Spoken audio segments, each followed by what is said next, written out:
All right. Well, hello, everyone. I am super excited here to talk about a topic that I'm very passionate about, and that is to help you enjoy your practice more.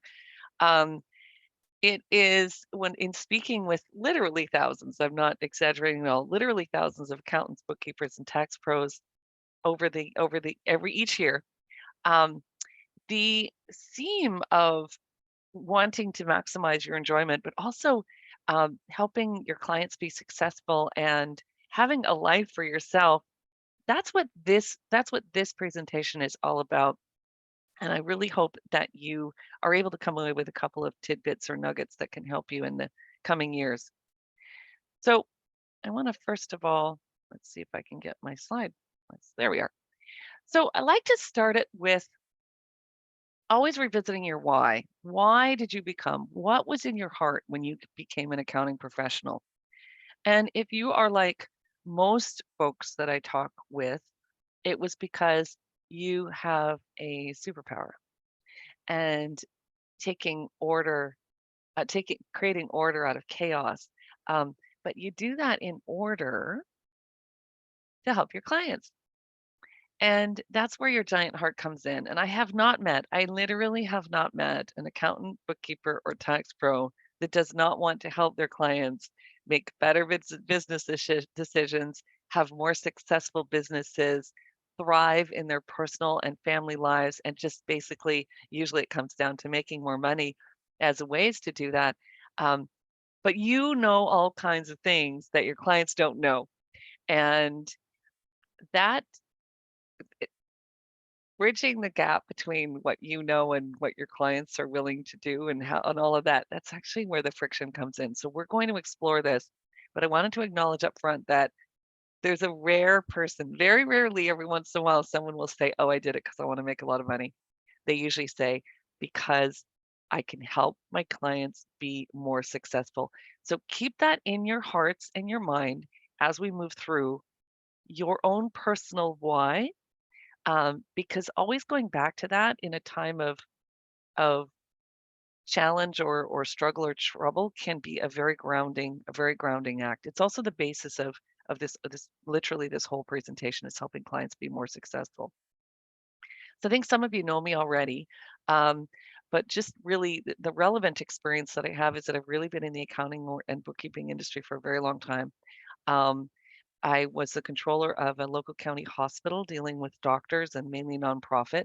Um, I led the outsourced accounting division of a fairly large firm in Santa Cruz, California, and then had a long stint at Intuit where I was working on behalf of accountants and bookkeepers, and also creating a global group of people. In fact, there's a few people on this call right now, which is really exciting, um, that are your instructors. So when you go to an Intuit event or you're learning your curriculum or whatever for your certification, you're likely learning from one of the people that I worked with.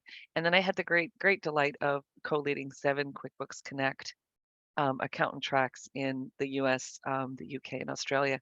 Now, from 2020 onwards, I made a little bit of a pivot and moved into Lisio because um, of the singular vision of the founders, Chris Farrell, to help accountants and bookkeepers and tax pros have better lives. And so that's our why. That's so if you think through, there's a theme here of helping accountants and bookkeepers and clients earlier on be more successful.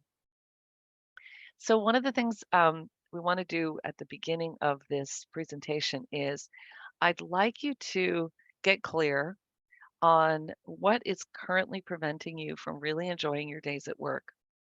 So if you could take out a pad of paper or your notepad on your phone, I'd like you to write down 3 things that are currently preventing you from really enjoying those days. And the more descriptive words that you use, the more emotional words that you use, the better. So just going to take maybe Davita, if you could give me maybe 1 minute on the clock. We'll just give a minute to do this. Good.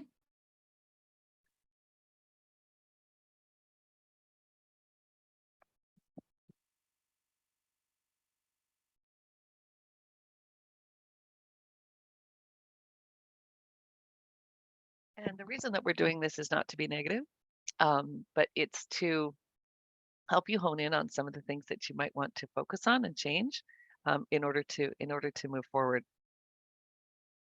All right, how are we doing? Are we close? 6 seconds left. Okay. Just count it down. 5, 4, 3, 2, 1. Okay. Does everyone have their list? All right. Were some of these things on your list? If you want to, you can put it into the chat or some. This is what I hear from folks, and this is certainly what I experienced as a practitioner. Um, back in the day, I just usually felt there was not enough hours in the day. My days felt chaotic or disorganized. Um, we had a person at QuickBooks Connect in an audience that I was presenting to, and she said, I feel like I'm just a firefighter all day.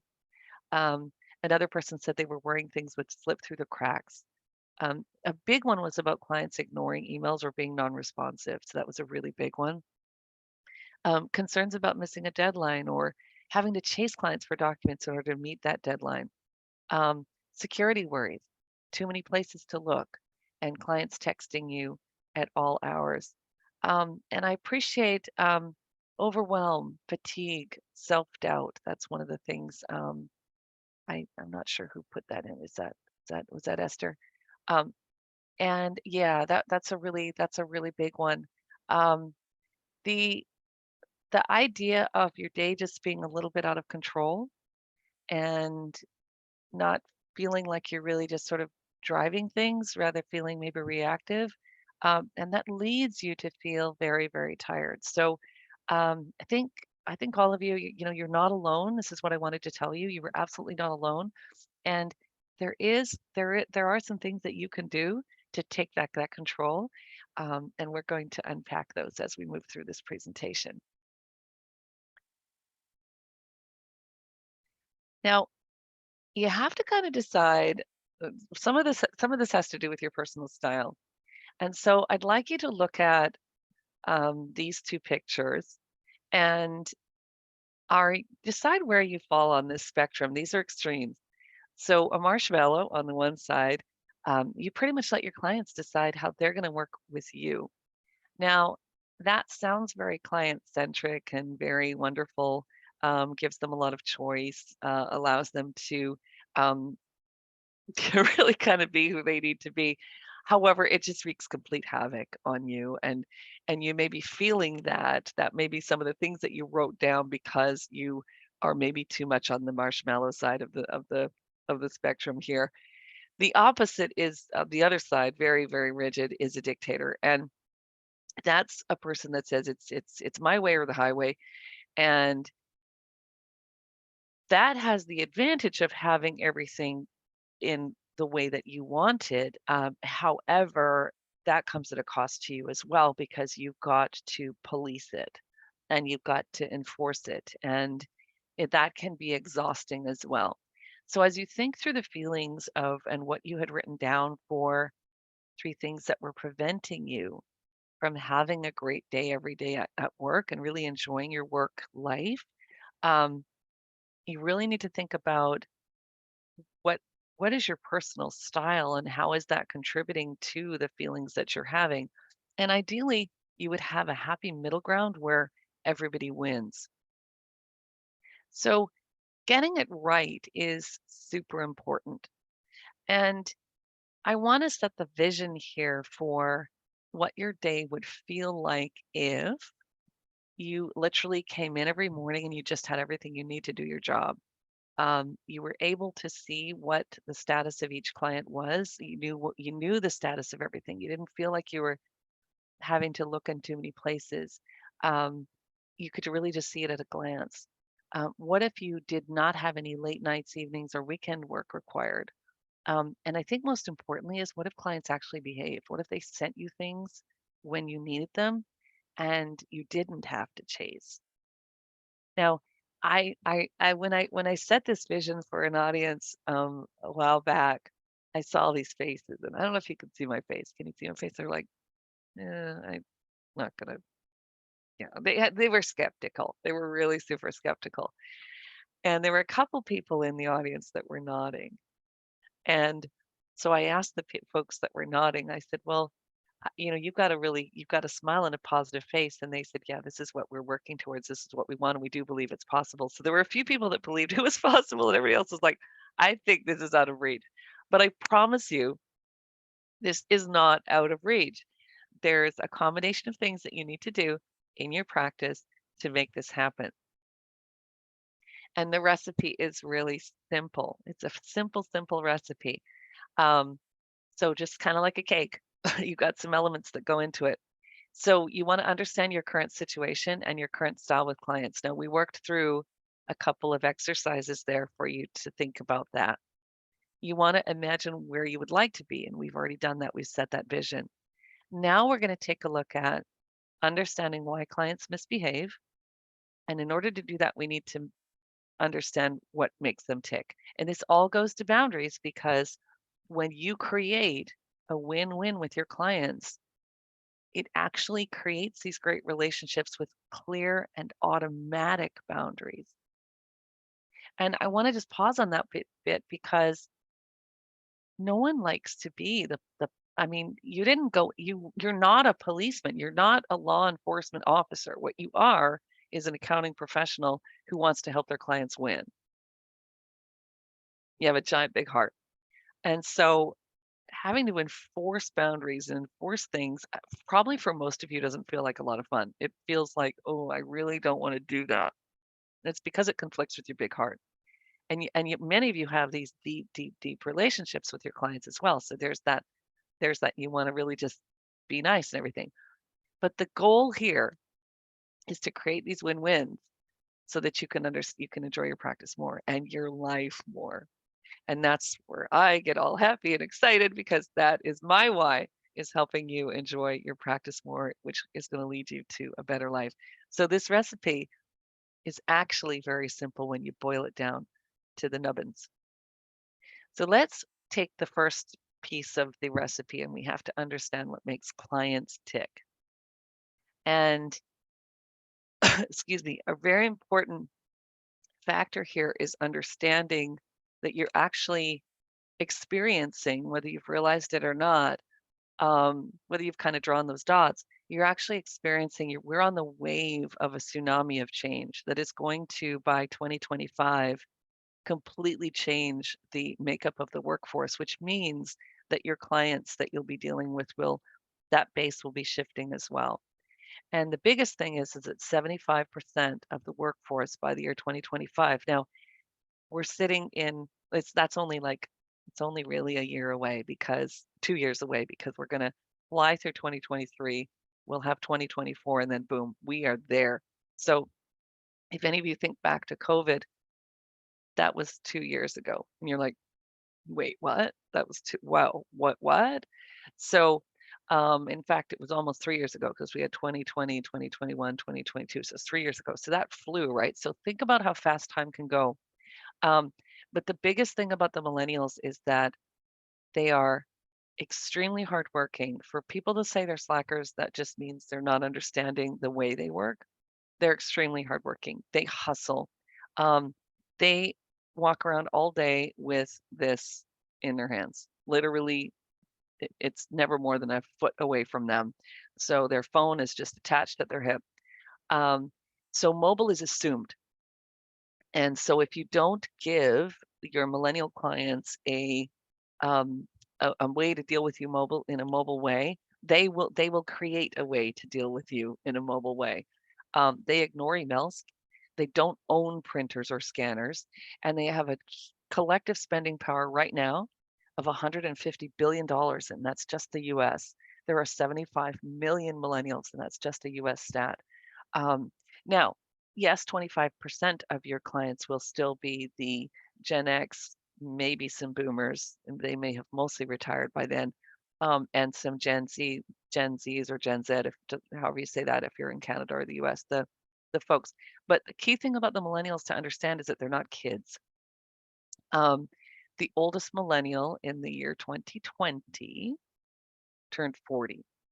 So these are folks between the ages of, I think it's like 24 and 42 now. So they're not kids. So if you think about the 30s and 40s, the people that you know, they're really coming into their full power. And this wave is going to be upon you whether you know it or not. Now, the reason that this is so important is that, especially with this group, which is going to be the majority of your clients or the majority of the people that you're dealing with your client, and also, interestingly enough, those of you that are recruiting staff, it's going to be the majority of your staff as well. Um, if this is the experience, the digital experience that you're giving your clients, it's just going to create chaos because it's not going to work for about 75% of your clients. And clients are going to go rogue. And what do they do when they go rogue? They text you.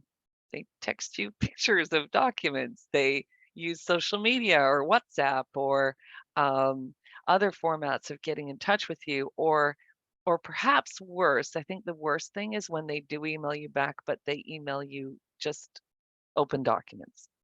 Um, I wasn't going to cover security too much here, but I think a homework assignment for you all should be to look up what business email compromise is. And business email compromise is when a nefarious organization actually gains access to your actual email account. And what they'll do is this, they'll just lurk there and get to know how you talk to your clients, when you talk to them, what you say to each client, how you end your quick questions, how you send a longer one. They wait, they lurk and they wait. And then at the appropriate moment when you're not watching, let's say you're telling your clients that you're going to be out of the office or something, um, or they know your clients know that you never answer emails on a Friday afternoon. I'm making this up. They wait until that period when you're not watching, and then they send out something that gets your clients to click on a link and be defrauded. And so it's really a very real thing because, and a scary thing because what happens is all of the guidance that you give your clients about make sure you hover over and make sure it comes from the right person before you trust it's a trusted source. These nefarious emails are coming through your actual email. So it's coming as a trusted source. But I think the main thing about email is that not only can it leave people open to fraud and all sorts of nasty things, it's just not effective. And it's not effective with a huge group of your clients. And one of the reasons that you are waiting for documents and chasing clients for documents and having quote unquote non-responsive clients is that they can't deal with email and a link to a portal in their busy day. And the effect on your actual work time, your productivity time, is massive. Accounting Web published a study. It's a Thomson Reuters study, and this was in May of 2021. I doubt the stat has changed much. That accountants and bookkeepers, which includes tax pros, are currently spending up to 40% of their time just searching for and gathering client documents. Now, that is that actually makes me want to cry because the reason is the knock-on effect of this is that not only are you not having a good day because you don't have everything you need, you're having to search for it or chase clients or whatever. It puts you in an adversarial relationship with your clients because they haven't sent you what you need. So why haven't they sent it? Why haven't you answered my email? You know, um, but the main effect is that not only are you spending this time during your workday not having fun, because this isn't fun, chasing clients and searching for documents, um, but you're also having to work evenings and weekends to make up for it. So it's affecting your whole life, which just makes you tired and it's just not great. So this is a bad thing. And what we want to do is flip this around so that you can spend the time at your work day being more productive and having those joyful days.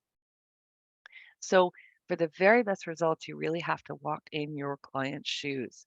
Now, what is happening? Let's think this through. What happens when they get an email from you? They see it. They've got their phone. They see it.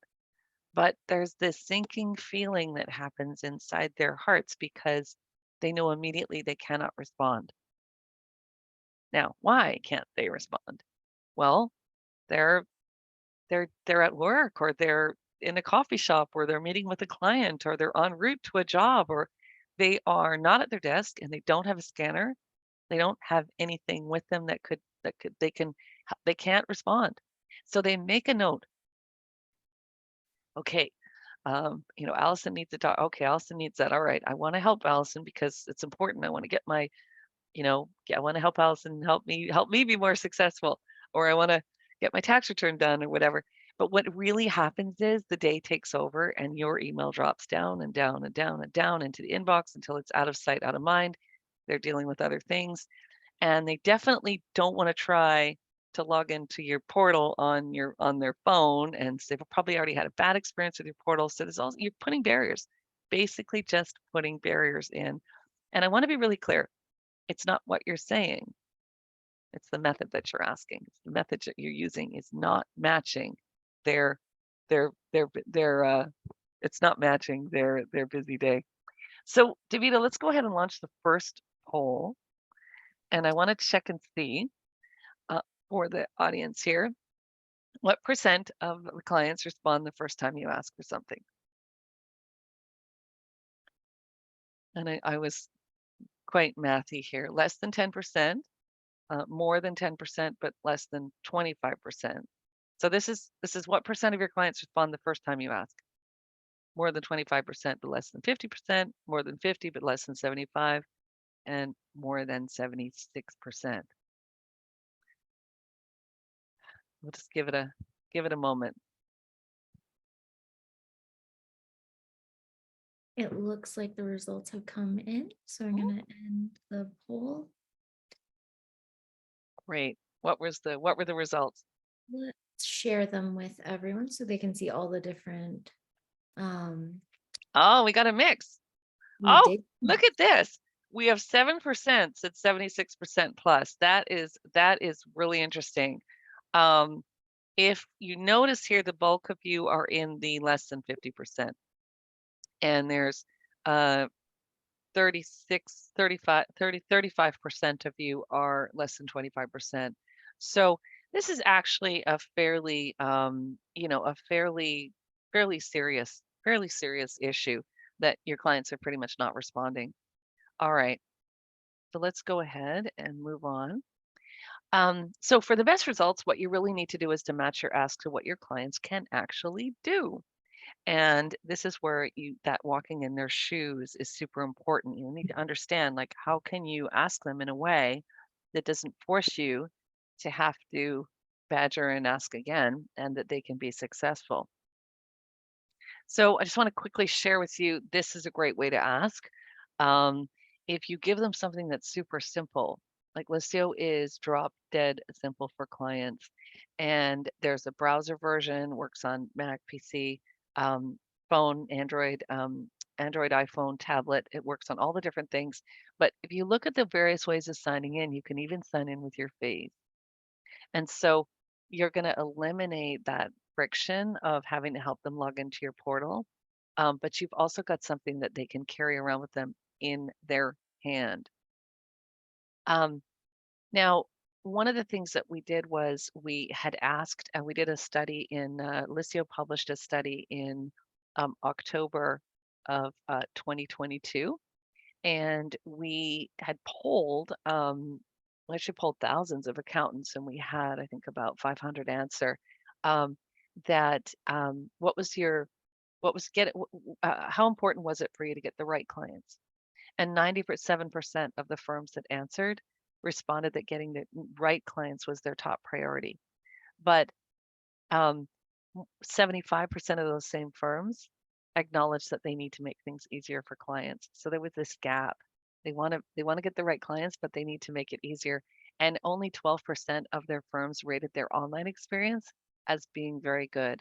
So there's work that firms across the country and, actually North America, I would say across the world actually, that need to do in order to make things easier for their clients. Because when you make it easy for your clients, you find that everything comes into place, and all of the things that you're currently struggling with right now as it pertains to client work and your busy day and feeling out of control and having to chase clients and not having everything in one place, it all falls in, which leads to you not having to set, like, the boundaries set themselves automatically.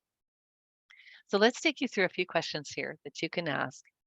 And the first question I'd like you to evaluate in your firm is the software we ask our clients to use easy for them to use? And you're going to want to make a list of the different. I have an exercise here. So you're going to want to make a list of all of the software that you ask your clients to use. And then you'll cross off the ones that they can use unassisted with no follow-up required. And the remaining ones are the problem packages, the ones that you should consider replacing with better solutions.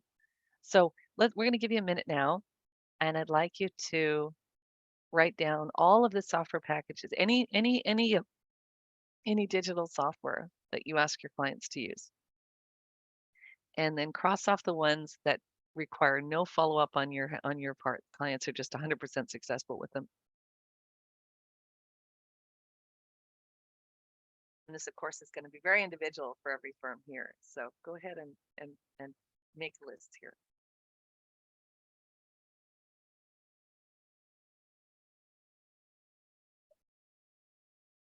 Let me know where we're at on time, Davida. Just 25 seconds left. Okay, just a minute. We'll give another half a minute here for folks to make their list. And by the way, we're not going to name and shame, so I'm not going to ask you to put the problem ones in the in the chat. We're just You know the problem one. and we're good. All right, great. Now, actually, I want to go back to this. I hope that you put email on the list.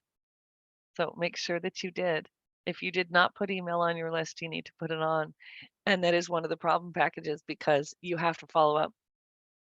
And again, and again, and again. Rarely is it effective the first time that you send out an email to clients. So the second one is when you think about clients asking you questions or providing information that you need, how many different ways do they communicate with you? So let's launch that second poll. How many places do staff have to look to find documents from clients? This one is it's always fairly interesting.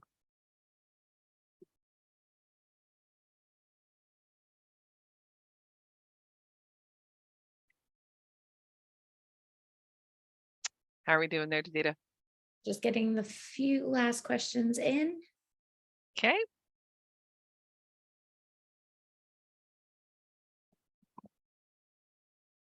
Okay, and let's end the poll now and see the results.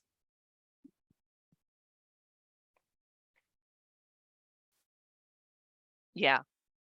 So no one answered 100% use our secure portal. I think portals were a great idea in the 90s when they were rolled out. But it looks like you're either 77% of you are several. We get docs by email or portal, texting, other ways. And then 23% of you were too many to count, that it's chaos. So that is one of the root causes of the anguish that you sometimes feel each day at work. It's because you've got too much chaos coming in from client from client documents. And this relays back to your client experience. Now, I want to first of all clarify something super important. I'm not talking about client service. Client experience and client service are very different things. They're related, but they are different things. So your client service is all the awesome things you do for your clients and the relationships you have with them and your responsiveness and all of that. That's great. Client experience is the actual experience they have when they're working digitally with your client, with your firm. And that can be a very, very different thing. And in fact, you could have amazing client service and a really terrible client experience. And in that case, you might not understand why people are leaving your firm. You're like, well, we provide such great service. Yes, but your firm is very difficult to deal with. So there's an optimal level that where basically the reason that you're having all these issues with your clients not responding is that what happened is that client experience 1.0 firms on the very left, they had very few ways for their clients to communicate with them. This was sort of a my way or the highway type approach to client experience. Email, phone, fax, snail mail, in person. Those are the old school firms that I think a lot of you came out of. Now, the tech forward firms, which I'm sure many of you are, um, added apps and its explosion of methods to try and help clients be more successful, give them more ways to work with you, get more work done, be more productive. But what it really happened is that it's just created this octopus for staff. And so you have way too many ways now for clients to get in touch with you. Now, the texting and the social media apps and the WhatsApps and all messages and all of that, that is because your younger clients cannot deal with the older technology of email and a portal. It's just it doesn't work for them. So you may not have added texting or social media or WhatsApp as a channel. Your clients added it, and they added it because the current method isn't working for them. Now, on the right-hand side, Client Experience 2.0 is a more sane approach because you're bringing everything into an all-in-one app for your clients that your staff also has it full visibility into. You should experience less email. Definitely texting with pictures will go away. The social media messages will go away. WhatsApp will go away. You'll still have some phone, you'll still have some snail mail, and for most of you, you'll still have some in-person visits. But it will complement your client service in a way that a 1.0 or 1.5 client experience can't do. So now let's talk about security a little bit. We had touched on it earlier, but has your firm ever had a scary cybersecurity moment? And most firms will find that it's not a matter of if, it's when that will happen. And that's because the cyber criminals are just getting too good. Um, so the security is a huge big deal for accountants and bookkeepers because the 91% of the breaches will start with a phishing email. And in many cases, it's actually a staff person who gets conned and they actually give away the keys to the front door. And I have at least two very, very good accountant friends who are both influencers who that happened to. And I'm trying to convince them to come out and tell their story because they had everything in place. They had everything in place, and the phishing email was so convincing that one of their trusted staff um, gave up their username and password because they were told to change a password, and so we're drawn into this fake email. Um, and it costs a lot to remediate a phishing or a ransomware attack. And cybersecurity insurance is getting to be so expensive. So um, your solution has to be easy for your clients, and it has to be the security has to be automatic, something that you just don't think about. And so when you think about your bank, when you think about the security that your bank gave you in the app, you don't think about worrying about security because you know the bank is not going to email you and ask you to click a link. Instead, they're going to say, "Hey, we've sent you a secure message. Log in and see it in your banking app." Um, and so everything becomes very. You just don't have to think about it. So you need to whatever solution you choose, it has to be easy and it has to have bank level security built in. And then the last question is, and this goes to boundaries with clients, and does your entire team know what has been communicated to clients or what's been asked of them? And so there's nothing more frustrating than um, having a going and asking a client for something, and then the client says, "Well, I already sent it to your coworker," and you're like, "Oh, you know," or um, a client comes to you and asks you for something that someone else has already sent, but they didn't see the email. So there's this thing about communication is super important that everyone be kept in the loop, um, but you know the pain that happens if you try and use email for that. So, so there is a better way for that as well. And the main thing is that confusion reigns if everyone's working in silos. And so if you're operating on email, email isn't easy to share and track, and all you have to do is leave one person off a thread and they're out of the loop. So you want to make sure that you're bringing everyone into so in order that you can have those really good days and make and have clients adhere to your boundaries and be part of the team, you really have to make sure that you de-silo things. And what I want to clarify is if you think about your clients and what boundaries you might have to set and how you want them to work with your firm, um, you're really thinking about the front office. And there are typically only three types of interactions that you have with your clients that would fall into that front office. Like in other words, it involves the client. The first one is ask and answer. You're either asking them a question or they're asking one and you're answering it. So ask and answer. You're sending them a document or they're sending you one. So send and receive. And then there's these signatures. And everything else is going to be advisory, and you'll probably use your voice for that. Um, and your back office software is where you do the actual work for your clients, and you don't want them interacting with those systems. Probably not. Like I go back to the banking analogy. The bank doesn't want us in that big back end system. They just want to keep us in the system, in the piece that pertains to us, right? The front office.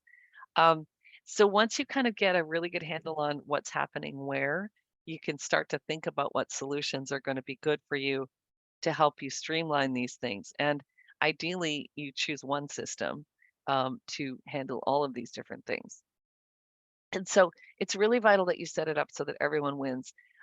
In order to create a, a a practice where you can have those great days and you don't have to be the dictator and you don't have to accept your clients, ways of doing things. Um, by the way, I'm laughing as I look at this picture. This is a picture I took in August when I was up here in Victoria. I'm actually about half a mile away from this beach here. Um, but I do love this picture because whenever I walk along this beach, I think this is the best it gets. Like this is just the best, the best. So I would love it for you to have that idea in your head about your practice that you can set it up so that everyone wins and you can have those joyful days without having to be the dictator with your clients, and everything fall into place. And it's because when you make it easy for them, they make it easy for you. Now, I almost rewrote this slide of when you make it hard for clients, they make it easy for themselves because that's truly what happens. If you do put barriers in the ways of a client and they're going to try to get you what they need. So when you have a client who's texting you a picture of a document, it's really frustrating, right? Because you have to take that fuzzy picture and turn it into a JPEG. And I think it's 7 steps to do that, and it takes you out of your workday. But what I do want you to recognize is that that client is trying and they're using the only tool they have at hand, which is their phone. And so they're sending you a super strong message that they want to work with you on their mobile device. So when you make it easy for them, when you match their really busy life, they're going to make it easy for you. Now, I had mentioned the bank before, but when you move to a client experience 2.0 model, um, everything becomes pretty automatic. Everything, the security's built in, clients behave. And the interesting thing is that you and your clients are already experiencing client experience 2.0. And I wanted to give you these examples because all three are important. The bank one we already discussed, but what did the bank do that was really innovative? They did two things. They moved us onto an app where we can deposit a check without leaving the house. So you want to look for a solution that has a built-in mobile scanner, like the bank did. 100, secure. Don't have to worry about it. A way to message the bank. You can basically message them, ask a question, and self-serve documents. And that's super important because if you have clients that are calling you and asking you to resend a document, um, that's just taking you out of your time, out of your day. And you already sent that document. So this is like non-value add time, but you still got to do it. It's because they couldn't find it in the email that you sent it in, or they couldn't log into the portal. So giving your clients a way to self-serve the documents like the bank has done from us is a huge win. The other thing is on the back end, the banking team can see everything that each customer has done. So that's a win too. It creates full visibility. Now in the middle, this was an interesting one because um, you in 2021, the digital revenue from New York Times is now outpacing the paper revenue. So people again are expressing a strong desire to have a mobile solution. But what I love about it is you can go back and search any document anytime.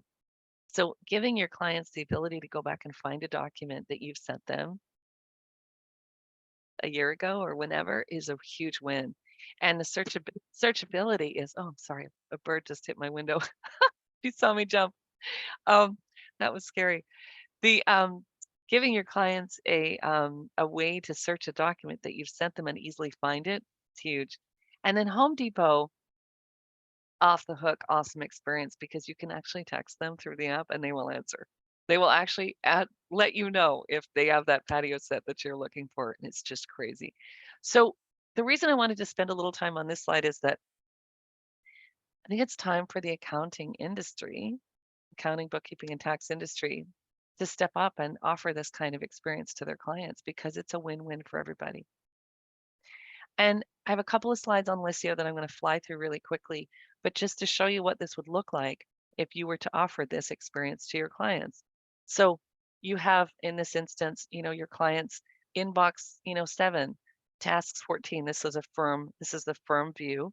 Um, but your client view would be very, very similar. There would only be the tasks that you would give your client to do, one or two. You're not competing with email. There's this built-in mobile scanner. You'll get full visibility. It's a secure invitation-only network, so your clients will know if something comes through Lisio, it's from you, as it can't be from a scammer or a phisher. And we also have integrated billing and payments, which allows your clients to you invoice them really quickly. They can pay you very, very quickly. And so you can securely message your clients instead of emailing and waiting. So you can quickly get an answer. When you use when you ask clients to send you a document, you're going to get it 19 times faster than email. And that's because they can quickly scan it or attach it. They can import the file or attach it. And by the way, we're only showing the mobile screenshots here, but this works on on their browser or their tablet. It's platform agnostic as long as you're using a new browser. We don't support, um, Microsoft Explorer, but as long as it's a modern browser. But the cool thing about this is you get a crystal clear PDF, not a fuzzy texted photo. And then a feature that's really super helpful for you to have a more joyous day is to reduce the number of clicks and downloads and uploads that it takes you to send a document. So in this instance, in this screenshot, we're in Craig's landscaping and design from the QBO sample file, and we're literally going to print a PDF directly to the Lisio customer. And it will end up on their phone, ping, and they will be able to get it. And you never left QuickBooks Online. You just printed. So anything that you can print to PDF can be sent to clients securely in one step using Lisio Dispatch. So, and the cool thing is that file is then housed in Lisio for your clients to find later. And they also will respond very quickly. So, and that's just anything you can print from PDF. It doesn't matter anything that prints to PDF, you can send to clients directly in one step. You can also keep clients on track with text alerts and automated mobile reminders. Now, this is where you don't have to set the boundaries because the app's going to set it for you. The reminders it's going to auto reminder. I call it auto badger. It's going to auto badger until the client does the task. And you'll be able to see whatever is outstanding at your firm. So you'll know who in your firm has asked which client for what and what's outstanding and what's been sent in at a glance. And that's what this sort of visibility, it's, there you'll see now this is the firm level, all clients, all tasks, but there's so many different ways that you can cut this view. You can look at a specific account, which is we have accounts and contacts. And the reason that we have accounts and contacts is a contact is a person, and an account is either an engagement or an entity. So let's say you have a business owner with 3 businesses. That's one person with 3 accounts, right? Or you have one business with 10 people that you need to work with. That's one account with 10 contacts. So it's a fully relational database. And you can also send things out in bulk. So if you want to bulk message all of your clients or, um, it's just there's so much under the horsepower, but it's all designed to help you facilitate that relationship with your clients and help you enjoy your practice more because you'll just have a lot more time because you won't be spending all that time chasing and badgering and looking.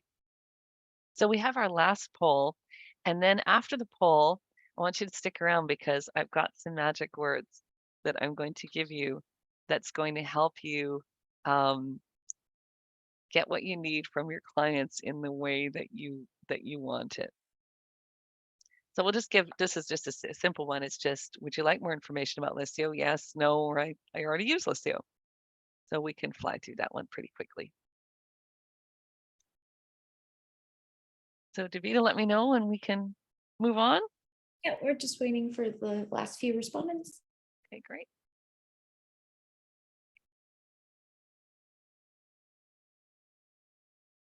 All right. Okay, let's go ahead and shut that one down. All right, thank you for everybody for answering. Now, the magic words. Um, I would like to empower you with a tip that I learned from Linda Artisani. Many of you may know her. Linda serves predominantly legal clients. And when she rolled out Listio, she had one client who said, "Oh, I don't need an app. I don't need another app. I'm not going to do it." And so she said, "Okay, okay. Well, you are refusing to use my portal, my secure portal. You are sending documents to me in totally insecure ways by you're just attaching them to an email or you're texting them to me. Um, and so I'm going to have you sign my security waiver. And you'll need to sign it in order to continue using these insecure methods. Um, so your choices are the portal, Listio, or email encryption. And by the way, you will also need to review this with your insurance agent because you will need additional insurance. Now, the funny thing is that Linda reported back. I was like, wow, that's absolutely brilliant. Did he sign it? And she said, no, no. He said, oh my gosh, I'm not signing a security waiver. What are you talking about? And he said, okay, okay. And he didn't want to use email encryption because he realized how difficult it was. He also didn't want to use the portal because he also didn't like the portal. And so he said, okay, all right, grr. And so she helped him install Listio on his phone, and he is now a power user and he loves it. So that is the magic words that you can use to set the ultimate boundary with your client. And I doubt that you will even have to create the security waiver. You just basically say, you're going to have to sign it. And by the way, you'll need to speak with your insurance agent because you are agreeing to take on full, full responsibility, full life, full, you will be you will be responsible for any security breaches to my firm or to yours as a result of your insecure behavior. So I think that is it. We don't have a third poll. So your firm's client experience is absolutely everything, and it does lead to you having incredibly good relationships with your clients and also much, much, much better days and much more enjoyable practices. So I hope that this has been helpful. We do have time for questions, or we can let everybody go a little early. But we do have a very, very short quiz that you can take on the listio.me website. Just make a note, it's not listio.com, it's listio.me. And that's because Listio means delight. And so it's delight me. If you want to remember how to remember it. And CXAT. And then you can also join the Grove. Now, the Grove, if you're not already a member of it, is a knowledge base camp for accountants, bookkeepers, and tax pros. And presentations, there's a tiny, tiny section of it about Listio. The rest is Microsoft Office, Google Docs, onboarding your clients, QBO hacks, Microsoft OneNote. We had a course yesterday on establishing reasonable compensation for S corps. So while this presentation had quite a bit of Listio in it, the bulk of our presentations and our trainings do not. So I encourage you to join the Grove, and I've asked Davita to put the link into the chat. So that's my presentation today, folks. Yes, it's thegrove.thinkific.com. And if we have any questions, I'd be happy to take them. Davita, do we have any questions pop up in the chat in the Q&A, or are we good to go? We have one question. James has asked, you mentioned the staff could see different clients in Lisio. We just had turnover in our firm. Would this help in that transition period? Oh, that's such a fantastic question, James. Yes, the yeah, turnover is something that as firm owners, you really need to be concerned about because it's going to happen. And, staff turnover. And what happens now when a staff person leaves, right? You might assign their email to someone else, but whoever opens that old email, it's like when they're gone, they're gone. So if you use a system like Lisio, what happens is that continuity is there because you've got a single source of truth for all client communications, tasks, um, documents, exchange, signatures. It's all in one place. And so if a staff person leaves, it's fine. You can just remove the staff person from Lisio. The new person comes in and you've got that continuity. They can go back and see everything that happened and be immediately up to speed. So that's a fantastic question.